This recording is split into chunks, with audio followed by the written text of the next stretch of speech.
In this video, I'll be showing you how to completely uninstall Steam from Windows 11 and 10. It's a very simple method, so if you find this video helpful, be sure to drop a like and subscribe. But anyways, getting into it, when you need to completely swipe Steam from your laptop or desktop PC, clicking uninstall inside the Windows settings menu isn't enough, and the basic installer leaves behind gigabytes of hidden game cache folders, user profile files, and deep registry keys that can corrupt anything.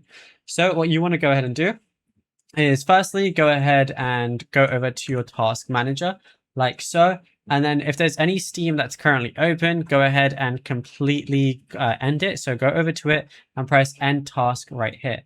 Now what we want to go ahead and do is go over and go here, type in add or, and then go to add or remove programs. Go ahead and look for Steam, which is obviously going to be on S, so we're going to find it right here, and then you're going to go ahead and click this uninstall button right here. Now, once it's done, you might have any like hidden leftover folders.